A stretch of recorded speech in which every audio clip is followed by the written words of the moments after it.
Assalamualaikum warahmatullahi wabarakatuh. Innal hamdalillah nahmaduhu wa nasta'inuhu wa nastaghfiruh wa na'udzu billahi min shururi anfusina wa min sayyiati a'malina. Man yahdihillahu fala mudilla lahu wa man yudlil fala hadiya lahu.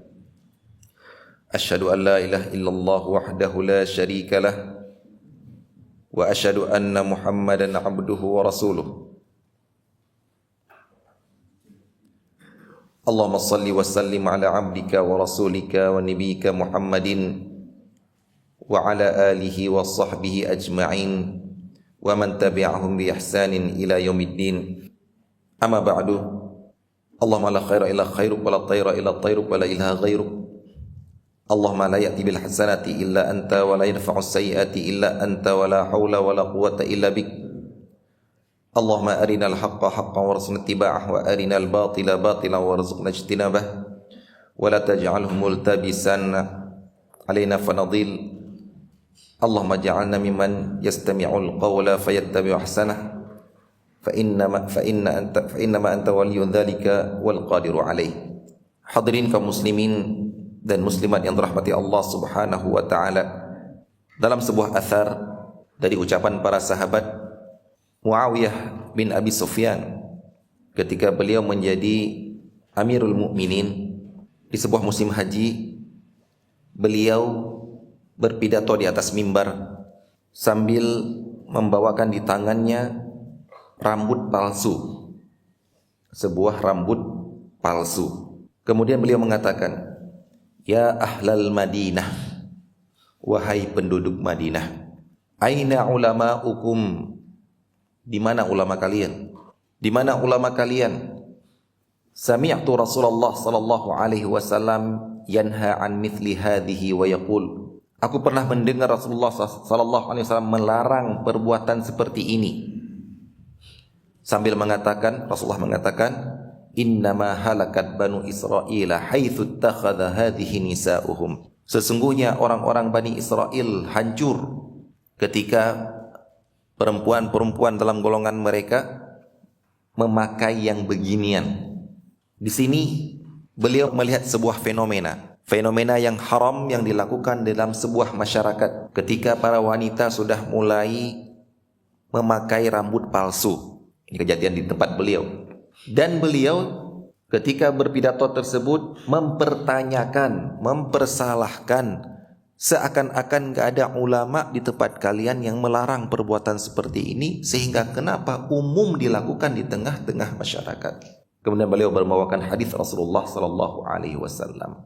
Di sini beliau ingin menunjukkan bahwasanya pentingnya ulama di sebuah tempat, pentingnya ulama bersuara di sebuah tempat, melakukan amar ma'ruf nahi mungkar, karena kalau mereka diam akan ada perbuatan-perbuatan kemungkaran yang dianggap lumrah, yang dianggap benar, karena enggak ada seorang pun ulama di tempat mereka yang melarangnya. Dan ini contoh yang terjadi di beliau. Silakan kita contohkan dengan berbagai kemaksiatan yang terjadi di tempat kita, sulit kita larang. Terbukti gara-gara mereka merasa kami juga punya ulama, kami juga punya kiai, kami juga punya ustadz. Gak pernah gitu-gituan, gak pernah ngelarang kami, malah hadir di tempat acara yang kami melakukan begituan. Ketika pidato, ketika dia ngisi kajian, ketika ada acara begituan, gak melarangnya, ngomongnya yang lain-lain. Kok tiba-tiba kamu datang dari Madinah, datang dari Yaman, datang dari pondok itu, sekarang ngelarang? Emang kamu lebih pintar daripada ulama kami? Ini sudah terbukti. Ini sudah terbukti. Gak bisa kita pungkiri. Sudah kita alami jawaban masyarakat seperti ini. Gara-gara apa? Gara-gara ulama-ulama mereka yang sudah ada sejak dulu di situ diam terhadap perbuatan kemaksiatan mereka. Pertanyaannya, kenapa diam? Apakah mereka tidak tahu bahwasanya itu ada di kitab mereka?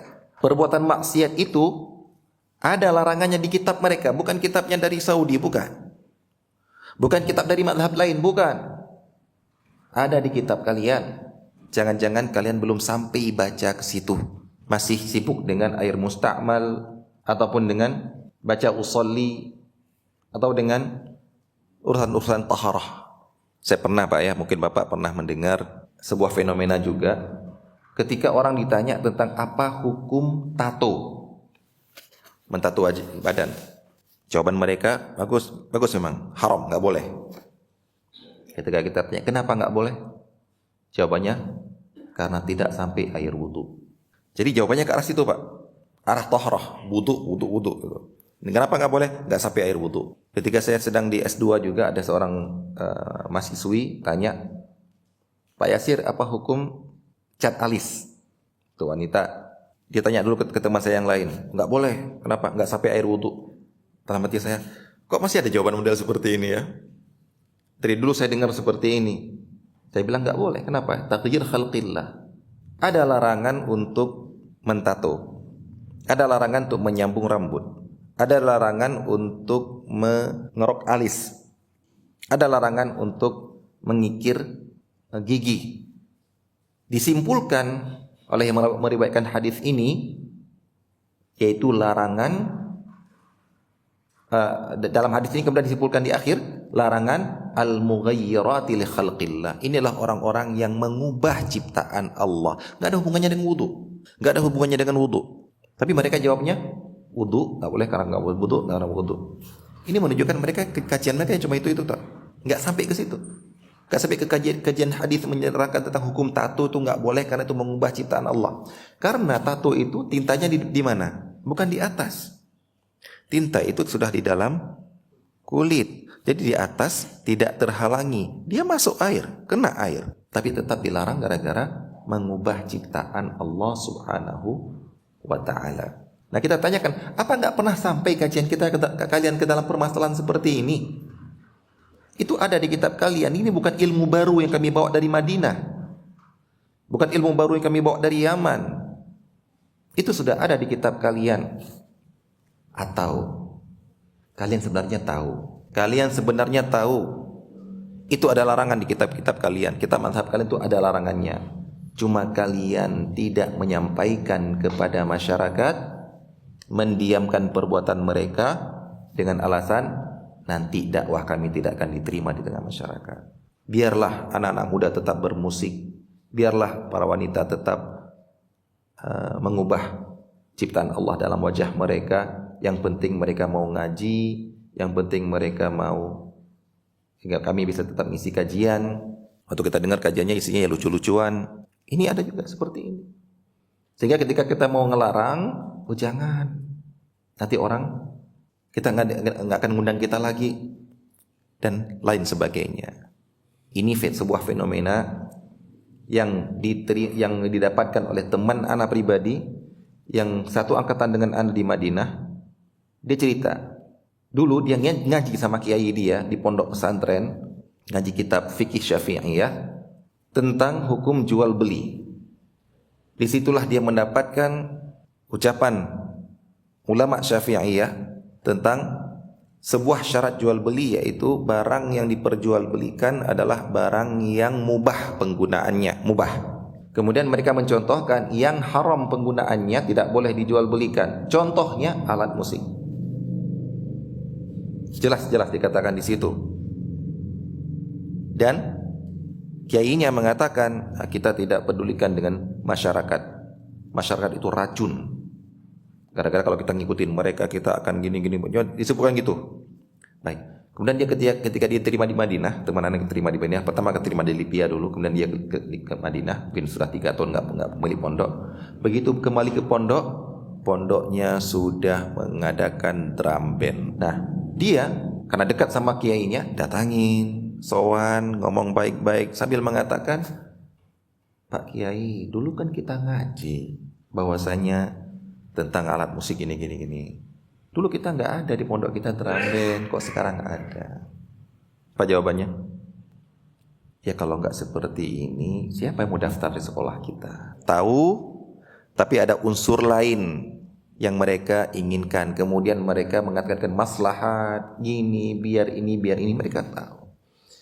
Apa hasilnya nanti pada generasi berikutnya? Mereka akan menduga, mengira ini boleh-boleh saja karena Pak Kiai membolehkan, sekolahnya mengadakan, sedangkan mereka tidak pernah mengaji sampai ke kitab itu, sampai ke bab itu.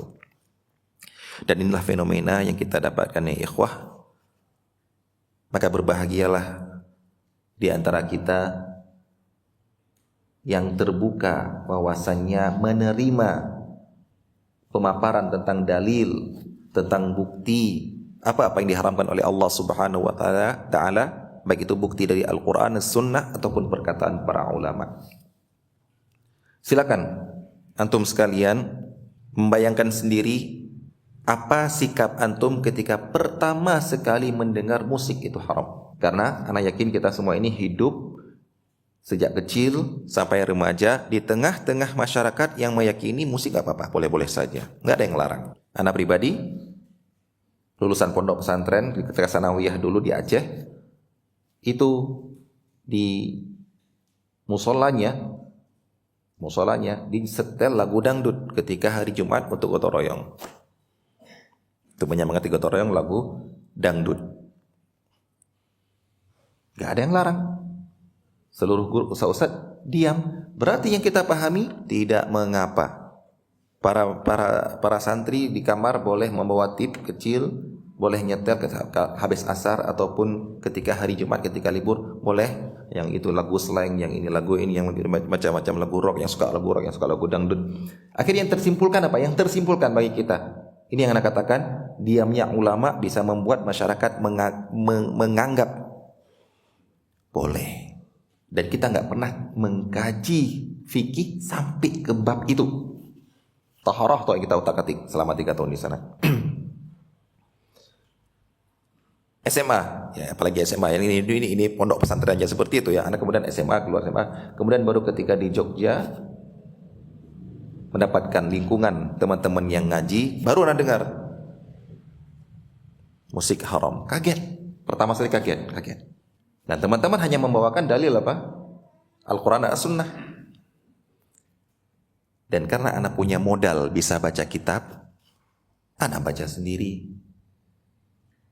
Kitab mazhab Syafi'i ternyata benar. Untuk apa anak bantah? Benar kok. Nah, ketika anak menyampaikan di Aceh, ketika anak keterima di Madinah, kemudian menyampaikan di Aceh, apa kata teman anak yang dulu waktu SMA dulu? Ini Yasir bilang musik haram nih, mau saya ajak debat ini. Didatangin ke rumah anak, emang di debat. Anak tanya, abang kan, teman anak itu lebih tua daripada abang kan nggak bisa baca kitab kan. Saya mau nerangkan apa ini? Mau debat apa kita? Abang baca dulu, lihat dulu. Sebelum debat saya, ini bukan ucapan saya, ini perkataan Rasulullah, ucapan para ulama.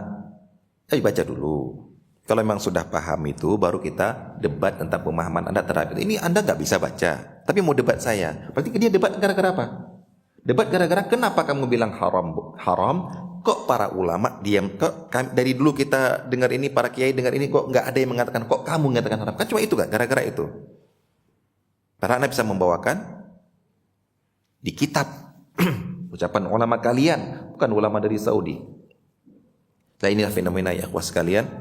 Dan bersyukurlah kita kalau kita bisa selamat di tengah banyak orang-orang yang tersalah dalam permasalahan ini. Baik, inilah pembukaan ana untuk yang pembahasan yang berikutnya ini, yaitu tentang salah satu pembahasan yang dibawakan oleh penulis kitab, yaitu Syekh Ustaz Irwandi Tirmizi, kitab Harta Haram Muamalat Kontemporer, yaitu tentang jual beli alat musik dan media rekaman musik. Mungkin kalau kita bawakan ke judul jual beli alat musik, itu bukan pembahasan kontemporer lagi. Itu sudah ada di kitab-kitab klasik. Karena sudah ada alat-alat musik sejak zaman dahulu.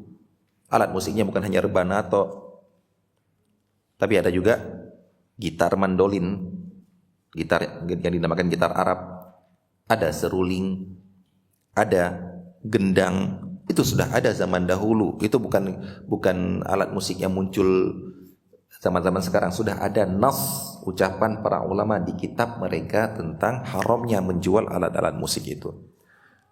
Berarti yang bisa kita bawakan ke kontemporer sekarang ini adalah yaitu media rekaman musik. Yaitu ini bukan alat musik kok. Ini kan cuma flash disk. Ini bukan alat musik kok. Ini kan, tapi dia bisa nyetel musik. Ya mungkin ini yang menjadi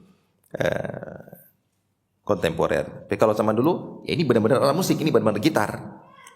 Ini benar-benar seruling. Nah, di sini beliau membawakan dalil-dalil tentang larangan alat musik ataupun larangan musik. Di awal-awal beliau membawakan dalil tentang zikir kepada Allah Subhanahu wa taala yang merupakan tujuan utama syariat. Dan di antara zikir yang paling bagus, di antara zikir-zikir semuanya adalah membaca Al-Qur'an.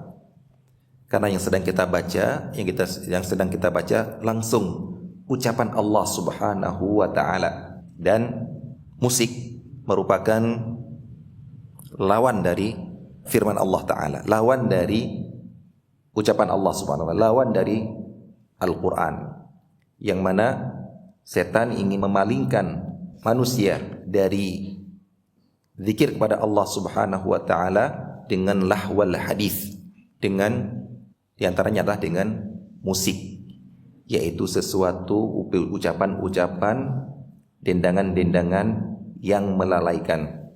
Inilah cara mereka, sehingga Ibnu Qayyim mengatakan tidak akan bersatu di dalam dada seorang hamba Allah antara Al-Quran dengan musik, karena kedua-duanya ini saling bertabrakan, bertolak belakang. Kalau memang dia penghafal Quran ataupun orang mahir dengan Al-Quran, dia akan menolak musik. Sebaliknya, kalau memang dia orang yang suka musik, dia akan menolak dalam hatinya Al-Quran. Jadi kalau ada yang bilang, tapi bisa kok Ustaz itu hafal Quran ini tapi dia musik, itu kan zahirnya kita. Tapi dalam hati dia sudah, itu pasti tidak, pasti akan saling tabrakan gitu. Tauhid dengan syirik akan bergabung dalam Tauhid dengan syirik tidak akan bergabung di dalam hati seseorang. Tapi ada kok Ustaz itu, ada kok Ustaz orang itu kadang-kadang dia bertauhid kepada Allah, minta sama Allah secara, kadang-kadang dia minta lewat wali ini, lewat kuburan ini, lewat ini. Berarti dia menggabungkan di dalam hati dia antara syirik dengan tauhid. Pasti kalah salah satunya. Dan yang kalah pasti syirik atau tauhid. Karena tauhid tidak dinamakan tauhid kalau bercampur dengan kesyirikan. Dari hadis Rasulullah sallallahu alaihi wasallam disebutkan, la yakunanna min ummati aqwamun, akan datang suatu masa sekelompok umatku yang akan menghalalkan perzinaan. Sudah ada? Kalau yang berzina banyak, sudah sejak zaman dulu. Di zaman Rasulullah juga ada orang berzina. Di zaman Rasulullah juga ada orang yang dirajam. Tapi enggak ada yang menghalalkan zina. Rasulullah SAW mengatakan, la yakuna, akan datang. Berarti belum ada di zaman Rasulullah. Yang akan menghalalkan, mengatakan enggak apa-apa. Boleh-boleh saja. Selama suka, antara suka dengan suka sama suka. Sudah ada? Bisa antum buktikan ada tuh? Atau jangan ngomong ada tapi enggak tahu yang mengucapkannya itu. Bisa antum buktikan ada? Ada. Tesis loh Pak.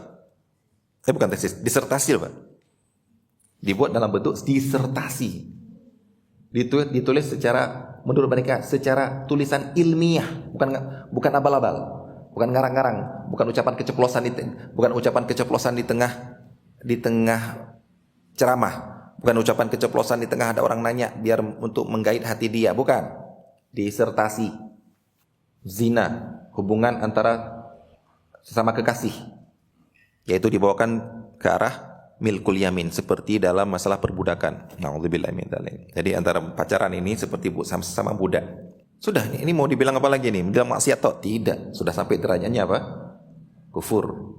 Karena menghalalkan sesuatu yang sudah ijma' para ulama dan kita ketahui secara ma'lumu minad din. Di dalam agama ini itu sesuatu yang tidak boleh.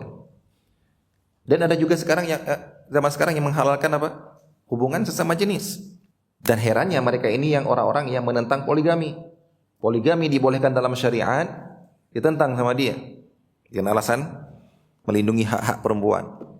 Tapi begitu, bahkan mereka mengajukan ke MK untuk membuat undang-undang, untuk membatalkan undang-undang di KHI yang membolehkan poligami. Dengan alasan pemerintah harus turun tangan untuk menzolimi perempuan dan lain sebagainya. Tapi kemudian mereka juga mengajukan, membolehkan, mengesahkan pernikahan sejenis. Kenapa? Karena mereka mengatakan negara tidak berhak ikut campur dalam masalah pribadi. Lihat bagaimana akal mereka bermain. Giliran poligami, itu bukan urusan pribadi itu harus pemerintah turun tangan untuk melarang. Tapi kalau pernikahan sejenis, pemerintah nggak boleh ngelarang. Karena ini urusan pribadi.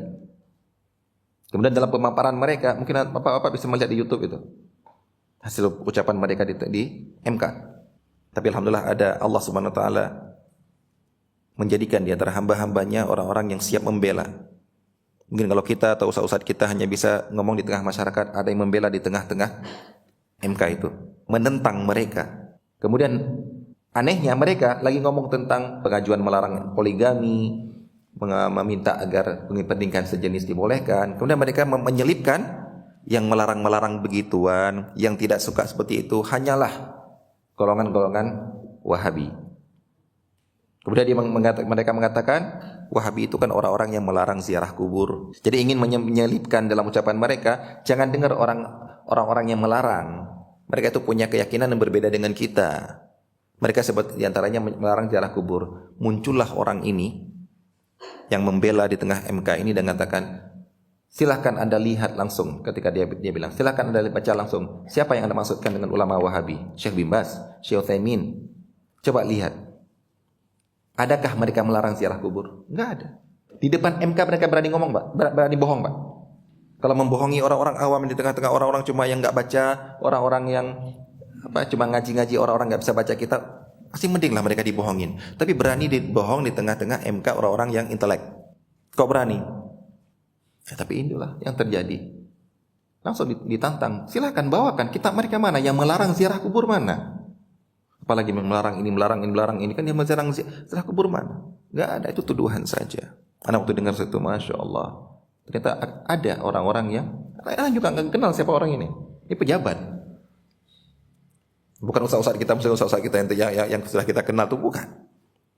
Tapi insaf, adil, mengetahui kebenaran, menyampaikan di tengah-tengah orang-orang yang berani berbohong langsung di tengah-tengah MK itu. Silakan Anda cari itu. Yaitu kalau nggak salah judulnya itu pengajuan perubahan hukum di MK dan sebagainya, lupa, tentang menyuarakan kembali tentang hukum poligami di MK atau lupa saya itu. Saya cuma dapat videonya, potongannya saja. Jadi kalau kita bilang sudah ada yang menghalalkan nikah sejenis, sudah. Jelas-jelas mereka mengatakan halal, nggak apa-apa, itu hak asasi manusia. Na'udzubillah min dzalik.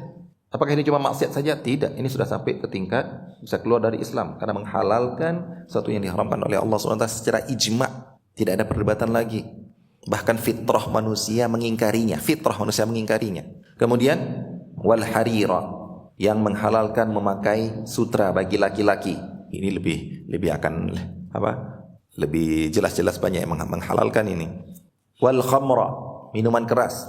Juga ada yang mengatakan halal. Oh enggak Pak, itu yang haram itu kalau di Saudi, di negara Arab saja. Di negara-negara lain yang dingin ya. Itu boleh-boleh saja untuk menghangatkan tubuh. Orang seperti ini gampang kita jawabnya. Ini orang enggak pernah ke Saudi di musim dingin kayaknya. Jadi semua orang mengirakan Saudi negara padang pasir, negara panas. Karena juga sebelum ke Saudi ya seperti itu. Baru kemudian di sana, ada musim dingin di sini ternyata. Akhirnya harus beli jaket, beli khuf, kaos kaki dari kulit, sarung tangan, masker. Nah ternyata juga Rasulullah tidak mengatakan pada sahabatnya, karena dingin ini kalian boleh minum minuman keras. Minuman keras itu hanya dilarang ketika panas saja. Enggak. Tapi mereka berani mengatakan seperti itu. Kemudian berikutnya, wal ma'azif. Akan ada orang-orang yang menghalalkan alat-alat musik. Kalau melakukan tok di sini itu udah banyak dari dulu. Tapi Rasulullah mengatakan nanti akan ada yang mengatakan halal, nggak apa-apa, nggak merasa berdosa. Bahkan ada yang merasa sedang beribadah dengan alat musik. Dalam hadis lain, ancaman dari Rasulullah sallallahu alaihi wasallam, fi hadhil ummah khasfun wa maskhun wa qadhfun, akan terjadi bencana menimpa umatku berupa khasfun, bumi ditenggelamkan. Di kitab ini di buku ini dituliskan itu ya. Kalau bahasa kerennya apa ini? Shrink hole. Ya, shrink hole gitu ya. Tiba-tiba rumah amblas. Gak jelas apa di bawahnya, amblas, shrink hole gitu. Wa maskhun, wajah mereka diubah bentuknya. Wa qadhfun, dan mereka dihujani bebatuan. Ini azab seperti ini sudah ada di zaman sebelum kita, dan akan ada di tengah-tengah umat ini. Apakah sudah terjadi? Di beberapa tempat sudah terjadi. Namun di sini ditunjukkan inilah akan banyak terjadi. Para sahabat bertanya, "Ya Rasulullah, wa mata dzalik?" Kapan itu kira-kira terjadi ya Rasulullah? "Idza dhaharatil qainat wal ma'azif wasyuribatil khumur." Bila bermunculan para biduan wanita dan alat-alat musik serta arak diminum. Minuman keras diminum secara terang-terangan. Ini dhaharat, maksudnya apa? Terang-terangan. Kalau cuma ada orang sembunyi-sembunyi, ada orang di sana, nampaknya aman-aman saja, tapi tersembunyi, itu dari dulu ada. Namun nanti kalau sudah muncul sehingga orang menganggap biasa, orang melakukannya biasa, bahkan dilatih untuk seperti itu, bahkan senang anaknya melakukan hal seperti itu, maka akan muncul azab seperti ini. Nah, kalau antum bertanya, tapi kok sampai sekarang belum Ustaz? Tolong jangan bertanya seperti itu. Itu seperti berangan-angan itu datang. Dan ini sudah merupakan jawaban kaum-kaum Nabi yang terdahulu yang berani menantang. Nabinya mengancam kalau kamu melakukan seperti ini akan datang azab, malah mereka menantang, "Fa'tina bima ta'iduna." Coba datangkan apa yang kali kamu janjikan. Namun yang kita khawatirkan ini apa?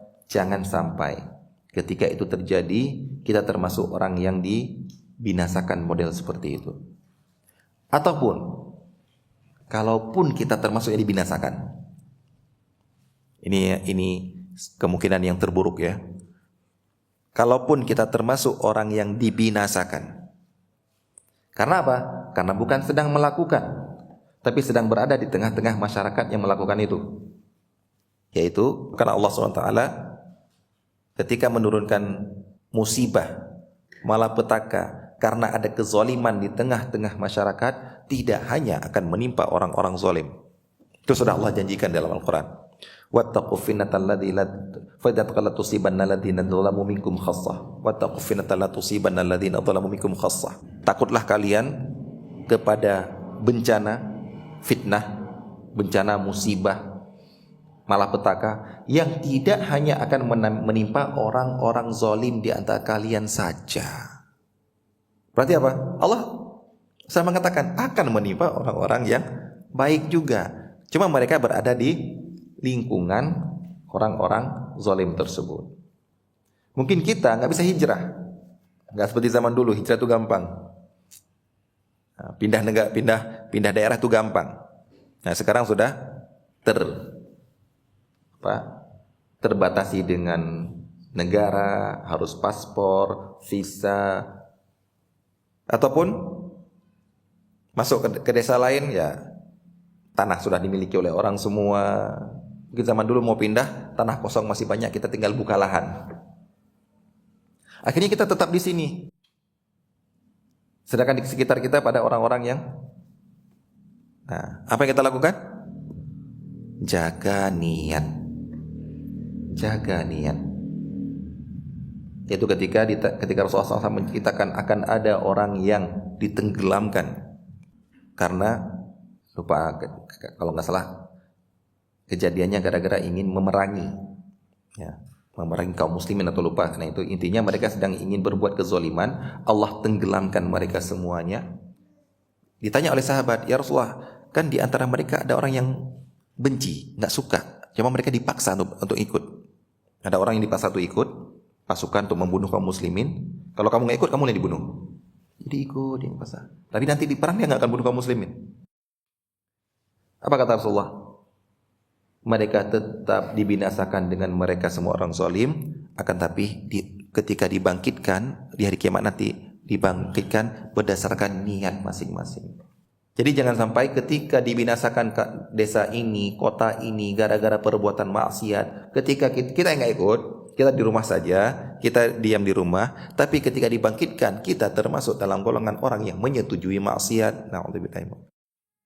Udah nggak ikut maksiat, udah nggak ikut jingkrak-jingkrak senang-senang dengan maksiat, kita di rumah toh, tapi ketika dibangkitkan kita bersama orang yang bermaksiat. Kenapa? Niat kita sama.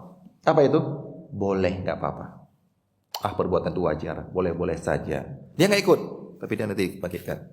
Minuman keras dia nggak ikut minum, tapi nggak apa-apa, boleh-boleh saja kok. Binasa juga ikut sama mereka.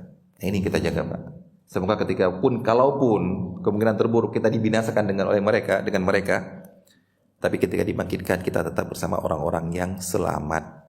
Karena niat kita mengingkari mereka dengan niat, dengan hati, karena kita tidak mampu dengan tangan karena kita bukan penguasa, tidak mampu dengan lisan karena kita bukan ulama, bukan orang yang didengar ucapannya. Cukup kita ingkari dengan hati agar ketika pun kita mati kita tidak dibangkitkan bersama dengan mereka.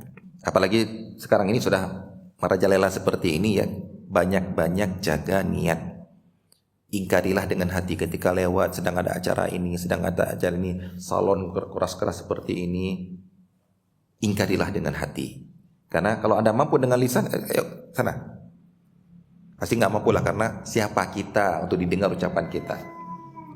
Makanya Anda sangat pingin ya, terdengar bahwasanya yang melarang musik itu bukan hanya ustadz-ustadz salafi yang dari Saudi, yang dari Yaman, enggak. Juga para kiai yang itu ada di kitab fikih Syafi'iyah mereka. Sehingga begitu kita larang lagi, mereka nggak menganggap ilmu baru. Karena mereka sudah mendengar dari kiai mereka. Apalagi kalau mungkin ada ya, Masya Allah ya, kalau ada kiai ketika diundang walimahan nggak mau datang, nggak mau ceramah gara-gara ada alat musiknya. Itu ada dalam kitab fikih Syafi'iyah, yaitu tidak menghadiri walimahan yang ada maksiatnya. Tapi na'udzubillah min dzalik, ada di antara mereka yang mengatakan, oh itu ulama dulu, ulama sekarang di mereka tetap hadir. Jadi nggak boleh itu ya, di kitab memang nggak boleh. Tapi kita mengikuti ulama yang sekarang, kiai yang sekarang, yang tetap datang di acara walimahan yang ada musiknya. Nah, berarti akhirnya itu boleh. Karena dengar langsung itu di media sosial. Oh gini tuh alasan mereka. Mereka tahu di kitab nggak boleh. Tapi kenapa bolehkan? Karena Pak Kiai kami melakukannya. Na'udzubillah. Mereka yang dengan berani mengatakan, oh kami punya sanad. Kami punya sanad keilmuan. Kalau kita tanya, ternyata sanadnya mentok di sini toh. Karena kalau sanad ke ilmu yang sampai ke Syafi'iyah nggak ada. Tapi itulah yang terjadi, fenomena yang semuanya adalah menurut ana sedang cari hati. Sedang mencari hati namun tidak menerangkan kebenaran. Gak apa-apa kita mencari hati orang biar mau mendengar, mau mendekat, tapi tetap menerangkan kebenaran walaupun resikonya kita ditinggalkan. Baik, kemudian di sini beliau atau penulis membawakan perkataan para ulama seperti Ibnu Qudamah, Ibnu Rajab, ini mazhab Hambali, Ibnu Nujaim, begitu juga Imam Nawawi, ini mazhab Syafi'i. Nah, jelas-jelas beliau mengatakan haram hukumnya bermain alat musik seperti gendang, gitar, seruling dan juga haram mendengarkannya. Asy-Syarbini, Ibnu Hajar Al-Haytami, ini jadi bukan ilmu baru. Cuma kita baru mendengar gara-gara guru-guru kita, kiai-kiai kita, ustadz-ustadz kita dulu tidak pernah menyampaikannya. Nah, berapa belasan tahun anak ya, sampai ya 18 tahun lah di tengah-tengah masyarakat sebelum ke Jogja, sebelum ikut pengajian, tidak pernah mendengar ada yang mengatakan haram. Sehingga membuat kaget ketika ada yang mengatakan haram. Padahal kan tidak mengapa. Kita sampaikan apa adanya, diterima nggak diterima kan nggak masalah. Ini kenapa takut menyampaikan sesuatu yang lumrah dalam masyarakat hanya gara-gara nanti nggak diterima, nanti masyarakat nggak mau ngaji lagi, nanti. Ternyata masya Allah, Allah tunjukkan bahwasanya, menerangkan bahwasanya ini haram, tetap akan ada orang yang menerima. Tetap pengajian juga tetap akan berjalan. Syariat kita sampaikan, biarlah Allah SWT yang memberikan hidayah kepada mereka, bukan ustaz yang memberikan hidayah kepada mereka. Baik, jadi berbahagialah ikhwah sekalian, Allah SWT membukakan telinga kita untuk mendengar hukum ini. Banyak orang yang tidak pernah mendengar, dan Allah membukakan hati kita untuk menerima hukum ini, karena banyak orang yang pernah mendengar tapi tidak mau menerima dengan hatinya. Kalau begitu, yang tadi adalah hukum alatnya, hukum memainkan alatnya. Ada sebagian yang mengatakan, ada di media sosial ini, menurut anak bermain akal-akalan dalam memutarbalikkan kata, bermain retorika menurut anak itu. Dia mengatakan gini, yang haram itu bukan alat musik, yang haram itu bermain musik. Haram itu nggak bisa kita tunjukkan pada benda, haram itu pada perbuatan. Gimana menurut pendapat antum seperti ini? Maka kita jawab, kalau yang haram itu perbuatan bukan alat, kenapa para ulama mengatakan menyuruh menghancurkannya? Kalau yang haram adalah meminum khamar, bukan khamarnya, kenapa Rasulullah menyuruh untuk membuangnya? Kalau yang haram adalah perbuatan, bukan bendanya, kenapa para ulama ada benda-benda disuruh untuk diharamkan menyimpannya? Ini ada. Ini menunjukkan orang yang mengucapkan ini tidak paham fikih, tidak paham agama sebenarnya. Cuma bermain retorika, gini. Bahkan ada ulama, kalau nggak salah ulama Syafi'iyah, ketika menyebutkan tentang menjual alat musik tidak boleh, bagaimana dengan menjual alat musik yang sudah rusak, yang sudah hancur, yang hanya bisa digunakan untuk kayu bakar? Anda dapatkan, walaupun Anda tidak merojihkan yang pendapat itu, ada yang mengatakan tetap haram. Kenapa? Karena pada asalnya ini benda-benda yang haram yang digunakan oleh orang-orang fasik. Jadi kalau kita biarkan ini, Pak, boleh menjual kalau rusak, maka kita seperti membiarkan orang tetap bermain musik, kalau rusak baru jual. Jadi orang tetap menyimpan alat musik, kalau rusak baru boleh jual. Kalau yang belum rusak silakan disimpan. Nah, ini dilarang. Jadi kalau benda-benda yang terlarang, yang haram, itu musnahkan di hadapan kita. Masih ingat ya, ada orang yang tobat dari rokok. Anda pernah dengar itu, tobat dari rokok, tapi rokoknya disimpan di rak itu. Rokok yang dulu disimpan di rak. Kalau ke walimahan, acara walimahan pagi-pagi rokok ngambil dia. Ngambil tapi nggak ngerokok, disimpan. Tiap hari ngelihat dia, nggak tahan gitu. Alah balik lagi lah gitu. Jangan, kalau mau tobat total lah. Musnahkan barang-barang yang kita barang-barang perbuatan haram tersebut. Baik. Sekarang bagaimana dengan imbalan jasa upah dalam bermain musik? Ini tadi alatnya, tadi perbuatannya haram walaupun nggak ada yang bayar. Sekarang dibayar atas perbuatan haram ini, bermain musik ini. Baik, beliau mengatakan yang tadi dikatakan alat musik, bermain alat musik adalah haram, maka juga haram hukumnya memainkannya. Alat musik tadi haram, maka haram juga memainkannya serta menerima upah atas jasa bermain alat musik atau mendendangkan lirik lagu yang diiringi musik. Dikatakan di dalam kitab Al-Minhaji, menyewakan alat musik serta memainkannya seperti gendang, seruling, rebab dan sejenisnya haram memberikan upah imbalannya, dan juga haram mengambil upahnya, karena transaksi ini termasuk memakan harta orang lain dengan cara yang batil. Kenapa? Karena itu sesuatu yang tidak boleh diambil upahnya. Dalam syariat dilarang ngambil upah, dilarang untuk menjual, tapi kamu tetap menjual, mendapatkan uangnya, berarti uang ini seperti memakan harta orang lain dengan batil. Karena tidak ada tukar-menukar yang sah di dalam perbuatan itu. Begitu juga tidak membolehkan memberikan imbalan jasa kepada para penyanyi.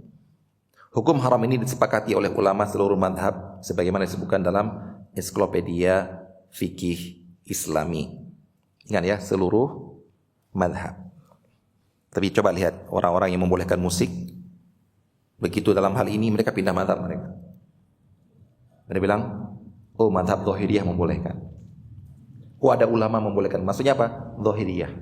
Madhab lain semuanya Hanafi, Maliki, Syafi'i, Hambali haram katakan. Ya mu'taman, Anda katakan ya mu'taman.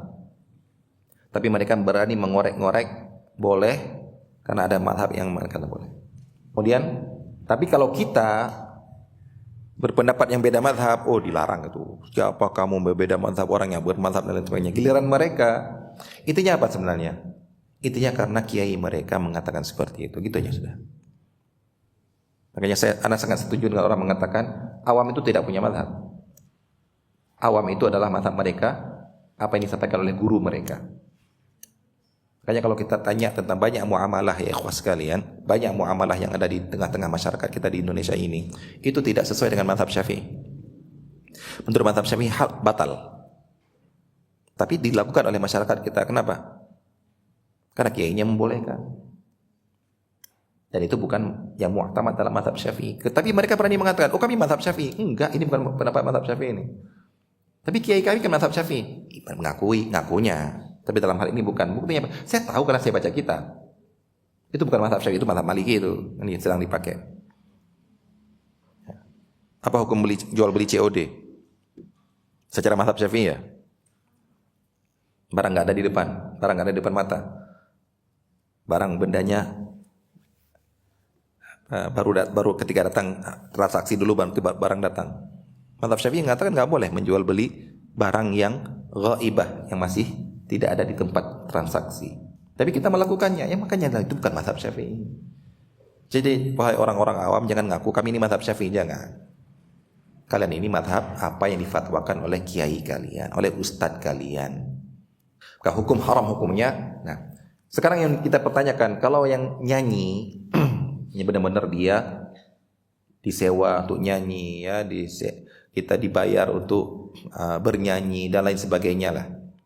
Sekarang bagaimana dengan memberi uang kepada pengamen, Pak? Apa hukumnya memberi uang kepada pengamen? Nah, wallahu a'lam, debat sama teman-teman Nana itu. Ketika Nana tanyakan seperti ini, mereka mengatakan jelas dengan ini, enggak boleh. Karena itu adalah bernyanyi. Nana bilang gini, ada pengamen, ya enggak semuanya ya. Enggak semuanya. Ada pengamen, itu sebenarnya bukan pengamen, tapi pengemis. Buktinya apa? Kalau penyanyi itu dikasih uang biar nyanyi, kalau pengamen dikasih uang biar pergi. Jadi kita kasih uang biar diam sebenarnya kan. Jadi sebenarnya dia bukan sedang bernyanyi, karena orang nggak akan bayar dia nyanyi dengan suara yang jelek seperti itu, nggak akan. Cuma biar nampak ada usaha, dikicirik-kicirik lah di depan kita, kicirik gitu, biar nampak ada usaha. Wallahu alam, itu pandangan Anda, Pak. Wallahu alam pandangan. Dia bukan penyanyi sebenarnya, Pak. Ya, kalau Anda mengatakan nggak boleh juga gara-gara dia benar-benar nyanyi, ya tidak apa-apa, itu sudut pandang lain. Wallahu alam. Yang berikutnya beliau bahas di sini adalah upah kontrak profesi sebagai aktor ataupun aktris, yaitu dalam pembahasan seni peran. Ini sebenarnya pembahasan ini yang disebutkan hati-hati, kita sedang membahas sebuah hukum, tapi kenyataannya di masyarakat tidak seperti itu. Ada hal-hal seperti ini, Pak, ya. Kita bahas secara hukum boleh, tapi kalau kita praktek di tengah masyarakat nggak akan pernah ada yang model seperti itu. Di antaranya ini, Pak. Misal ya, seni peran, artis, aktor, bermain film. Kalaupun misalnya kita bilang boleh, kalaupun misalnya ya, nanti akan kita lihat sini, boleh. Tapi begitu kita pasang syarat, syaratnya tidak ada pelanggaran syariat di dalamnya, tidak ada membuka aurat di dalamnya, tidak ada menampilkan wanita di dalamnya. Selesai, seakan-akan kita bilang enggak boleh. Kenapa? Karena umumnya film religi pun pasti ada hal-hal yang melanggar syariat. Contohnya apa? Ya harus ada orang antagonis lah. Kan kalau film alurnya aman-amannya kan nggak seru, harus ada antagonis, ada adegan sedang mau berzina, kemudian dia tobat, ada itu kan. Tapi filmnya film religi, tapi ada adegan ini, adegan buka baju, adegan ini. Filmnya film religi. Terus kita bilang, oh nggak apa-apa, nggak bisa. Jadi ucapan kita nggak apa-apa sulit kita terapkan. Malah jangan-jangan yang diambil oleh orang enggak apa-apanya, syaratnya enggak dipegang. Nah, ini hati-hati. Ini yang dikatakan berfatwa harus melihat juga situasi dan kondisi yang dinamakan dengan waqi'. Jadi kalau memang kita lihat umumnya seperti ini, kalau tanya aktor boleh, enggak boleh. Tapi kan dia berperan orang yang baik-baik itu enggak. Tapi kamu kan mendukung dalam sebuah film yang mengadakan adegan-adegan seperti ini. Nah, itu harus dipahami itu. Ya, jangan sembarangan kalau kita fatwakan boleh seperti ungkapan dalam syair Arab ya, dalam syair Arab.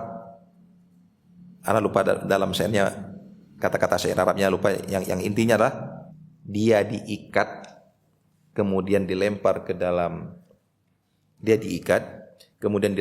dalam laut, tapi dia mengatakan hati-hati jangan basah. Hati-hati jangan tenggelam. Ya.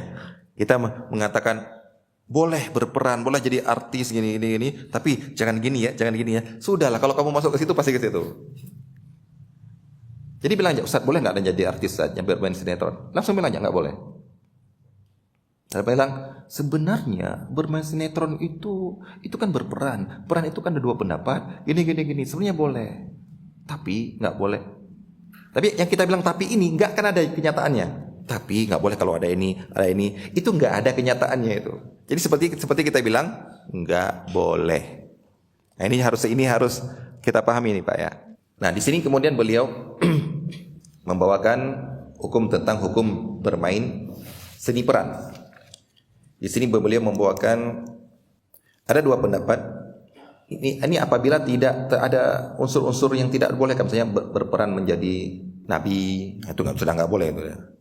Bukan hanya berperan jadi film, ngaku-ngaku berperan bermain-main dengan teman-teman aja nggak boleh. Berperan menjadi mengucapkan kata-kata orang kafir. Nah, ini hati-hati juga. Ada orang berperan jadi Abu Lahab, berperan jadi Abu Jahal.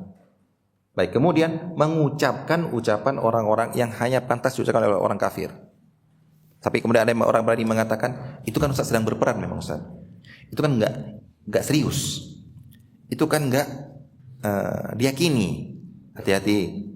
Kalau meyakini nggak mengucapkan pun kan jadi kafir. Yang dibahas itu adalah ucapan kekufuran. Dan bermain-main itu bukan alasan untuk dibolehkan. Karena tidak boleh menjadikan agama ini sebagai bahan main-main. Karena orang kan cuma main-main. Nah, orang di media sosial itu menjadikan lucu-lucuan dalam gerakan sholat. Ketika kita larang, jangan terlalu ekstrim lah, jangan terlalu keras lah, kan cuma bercanda saja, kan cuma bermain-main, kan nggak serius. Ini pernah diucapkan seperti ini oleh orang munafik ketika mengatakan para sahabat ini orang-orang pengecut semua ini orang-orang yang rakus semua kalau lagi makan ini. Mereka mengatakan gitu. Begitu datang orang mengadu kepada Rasulullah, sebelum digadukan kepada Rasulullah, Allah sudah menurunkan wahyu memberitahukan. Kemudian mereka langsung datang ke Rasulullah minta maaf, ya Rasulullah, innama kunna nakhudu wa nal'ab. Ya Rasulullah, kami cuma bermain-main tadi. Kita tadi cuma mengucapkan kata-kata yang sebagai selingan dalam perjalanan. Rasulullah cuma membacakan ayat apa adanya. Qul abillahi wa ayati wa rasuli kuntum tastahzi'un la ta'tadiru qad kafartum ba'da imanikum. Katakan Muhammad, apakah dengan Allah, ayatnya dan Rasulnya kalian jadikan bahan olok-olok? Gak usah minta maaf. Mereka tadi minta maaf, maaf ya Rasulullah, tolong ta'tadir itu apa istilahnya, minta cari udzur, cari alasan.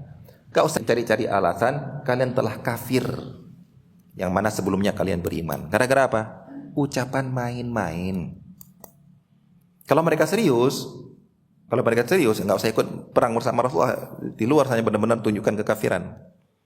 Tapi mereka sambil tapi yang dijadikan pada olok-olok siapa? Sahabat dan Rasulullah Sallallahu Alaihi Wasallam. Sekarang masya Allah semuanya jadi bahan olok-olok. Gerakan salat jadi bahan olok-olok. Bahkan yang sangat miris ya. Anak-anak lihat di Aceh itu. Nggak tahu zaman sekarang, semoga sudah berubah. Zaman anak dulu itu ayat-ayat Al-Quran tafsirannya ataupun bacaannya itu jadi bahan olok-olok. Untuk apa? Di olok-olok di mana? Di ceramah. Karena ceramah Aceh itu biar mau diterima itu harus ada lucunya. Bahkan di masjid khutbah Idul Fitri, Idul Adha ada lucunya. Kenapa? Kalau nggak lucu ya nggak akan diterima. Dan cara bikin lucu apa? Ya diantaranya ayat Al-Quran dibaca nanti diartikan lucu, hahaha. Gerakan sholat bikin lucu, hahaha. Na'udzubillah min dzalik. Itu jelas-jelas anak tahu sendiri waktu anak dari dulu. Tobat anak juga. Anak tidak pernah melakukannya, cuma sering mendengar ceramah yang nanti yang kita bawa pulang apa? Lucunya. Ya semoga sekarang berubah, tapi ya anak kalau akan berubah ya sulit juga sih. Karena itu memang jualan mereka. Kalau cuma serius terus, dalil, membuat orang taat, membuat orang takut kepada Allah, membuat itu nggak seru kata mereka itu, nggak banyak yang hadir. Jadi kita sedang membicarakan tentang yang tidak terkandung keharaman di dalamnya. Tidak ada buka auratnya, tidak ada ucapan-ucapan kufurnya, tidak ada berperan menjadi nabi, tidak ada apalagi menunjukkan perempuan, ikhtilat dan lain sebagainya. Maka di sini ada dua pendapat para ulama. Ada pendapat tetap haram. Ini pendapat yang pertama didukung oleh Syekh Bin Baz, Syekh Albani, Syekh Saleh Fauzan, Syekh Bakar Abu Zaid. Yang intinya mereka mengatakan karena dalam acting itu ada dustanya, ada bohongnya. Itu kan bukan kamu. Kamu hanya sedang memerankan orang lain, impersonate orang lain. Pendapat yang kedua yang mengatakan boleh, tidak diharamkan. Karena itu hanyalah sebagai seni sarana saja. Bila digunakan untuk menyampaikan pesan-pesan kebaikan, maka menjadi satu hal yang baik. Inilah pendapat yang didukung oleh Syekh Muhammad Rashid Ridha, Syekh Utsaimin, Syekh Abdullah Al-Jibrin dan Yusuf Al-Qaradawi. Dalil mereka yang membolehkan ini adalah seperti Jibril alaihissalam ketika menyampaikan pesan kepada Rasulullah sallallahu alaihi wasallam tidak datang dengan wujud aslinya, tapi dengan mengubah wujudnya dengan izin Allah Subhanahu wa taala mirip dengan seorang sahabat bernama Dihya Al-Kalbi. Wallahu taala alam. Kemudian beliau di sini mengambil pendapat, penulis ini mengambil pendapat bolehnya seni peran, yaitu mengambil pendapat yang kedua. Kalau begitu, apa hukumnya mengambil upah kontrak dalam bermain akting seperti ini? Ingat ya, kalau perbuatan haram, upahnya tidak boleh. Kalau perbuatan halal, boleh upahnya. Nah sekarang ini bagaimana? Ini juga harus kita lihat tentang apakah di dalam berperannya dia, bermain dia itu ada unsur haramnya, ada unsur yang lain haram walaupun dia berperan sebagai kiai di situ, dia berperan sebagai ulama di situ, dia berperan tokoh ini, tapi film secara keseluruhan yang dia perani adalah ada unsur-unsur haramnya. Berarti ini tidak boleh gara-gara ada haramnya. Karena itu termasuk dengan ta'awun 'alal itsmi wal 'udwan, saling tolong-menolong dalam perbuatan dosa dan permusuhan. Baik, ini dapat kita sampaikan, semoga dapat bermanfaat. Semoga Allah Subhanahu wa taala memberikan kepada kita istiqamah, kesabaran, bukan hanya sampai sekarang namun sampai akhir hayat kita. Semoga kita selamat di tengah banyaknya orang-orang yang tidak paham, orang-orang yang keliru, melakukan pelanggaran. Dan ini semua karena berkat rahmat Allah Subhanahu wa taala, bukan gara-gara usaha kita, bukan gara-gara usaha orang lain, murni karena hidayah dari Allah Subhanahu wa taala. Bagaimana Allah menunjukkan kita di tengah kesalahan yang terjadi ini dibandingkan orang-orang lain yang banyak tidak diberikan petunjuk oleh Allah Subhanahu wa taala. Marilah kita tularkan petunjuk kita ini kepada anak-anak kita, kepada cucu-cucu kita kalau kita masih sempat untuk melihat mereka. Kalau anak pribadi, kalau lihat lewat ada acara-acara yang haram, bermusik, acara-acara bid'ah, langsung sampaikan kepada anak kita, anak-anak. Misalnya kalau dibilang doktrin saja, anak bilang iya. Enggak usah takut kalau dibilang itu doktrin namanya. Iya, mau apa emangnya? Saya misalnya mendoktrin anak saya, itu haram. Itu perbuatan itu bid'ah. Itu mereka lagi sedang menyembah selain Allah. Nah, tunjukkan langsung ini. Biar mereka terpatri di otak mereka. Nanti kalau udah besar, kalau saya sudah meninggal, melihat acara ini, ayah dulu pernah ngomong ini haram. Ini nggak boleh. Ini zolim. Siapa itu ayah? Orang-orang zolim, mana bilang gitu aja. Orang-orang zolim lagi menghalangi kita lewat. Orang-orang zolim lagi lewat, ada orang pasang Karena pribadi ya, ada orang pasang terop di tengah jalan, maaf lagi ada acara itu. Kenapa itu ayah? Kita disolimi, itu orang-orang zolim itu. Ya, terangkan saja apa adanya. Bahwasanya jangan sampai dia nanti ketika udah besar berbuat seperti kezoliman orang ini. Baik. Demikian apa kita sampaikan. Wassalamualaikum warahmatullahi wabarakatuh.